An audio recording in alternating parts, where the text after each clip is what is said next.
This video will demonstrate how to install your FL2 kit pressure relief valve.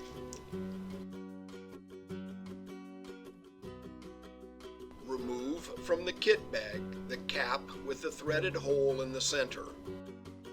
Be sure there is a gasket on the inside edge of the cap. For your convenience, the kit should have a spare gasket.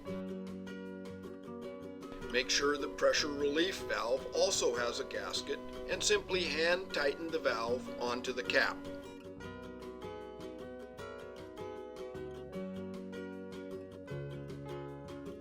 The valve gasket should be slightly compressed when finished. Now choose which side of the tank you wish to leave the valve on and screw on the cap with the valve in place.